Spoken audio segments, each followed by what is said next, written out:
Coming up on this episode, the pungent odor of the Virginia cigars proved to be overwhelming for Eastwood, causing him to feel nauseated during prolonged shooting sessions. Frustrated but determined, Eastwood would sometimes express his discomfort to Leone, exclaiming, "You better get it this time, because I'm going to throw up." "Thanks for stopping by. I did not know that. Classic TV edition." Please like and subscribe. Clint Eastwood's rise to fame began with his role as Rowdy Yates on the popular TV show Rawhide. He became a fairly well-known actor doing that show, but after 7 years and 217 episodes, he was eager to move on to other things. Believe it or not, he did actually do a guest spot on the popular Mr. Ed TV show during that time. Well, are you interested, Eastwood?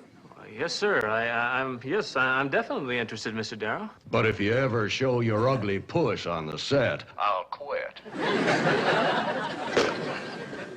Who's on the other end of this line?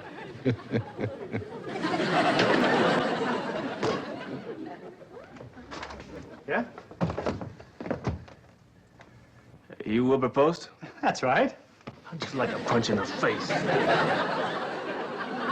Things they're selling door to door these days. I don't even know who you are.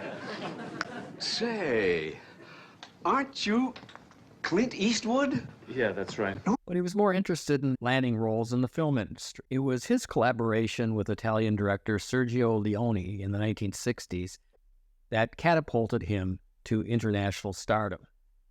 Leone initially struggled to find an American actor for his low-budget spaghetti westerns, having been turned down by prominent names like Henry Fonda and Charles Bronson.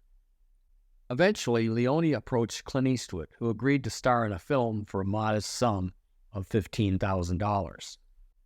In a stroke of creative freedom and maybe a very low budget, Leone gave Eastwood the liberty to develop his character's costume. Despite being a non-smoker and highly health-conscious, Eastwood saw an opportunity to add depth to his character by incorporating a cigar into his performance. He discovered a long, thin cigar called Virginia that intrigued him, and he decided to use it in different lengths for various scenes. Little did he know the strong smell associated with these cigars would soon become a really big challenge for him.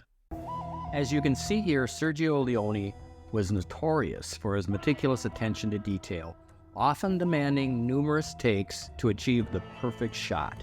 He also loved the camera to remain on the faces of his actors with extreme close-ups.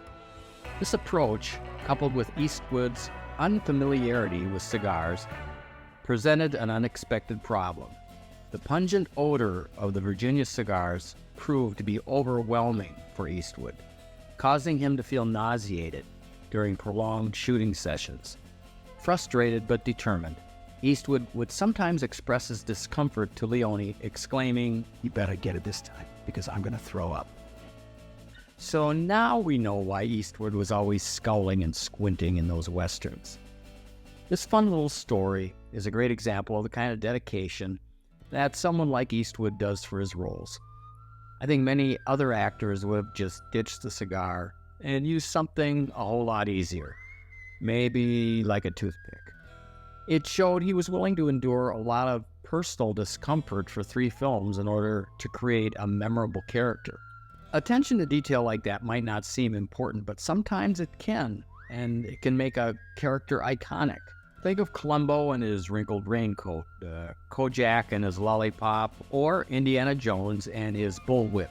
Despite Eastwood's personal aversion to smoking and the strong smell of the cigars he chose, he toughed it out, and his decision to incorporate them into his performance became a memorable aspect of his man-with-no-name character. This episode was short and sweet, but I hope you enjoyed it. Thanks again for stopping by the channel and maybe finding out something that would make you say, "I did not know that. That is weird, wild stuff."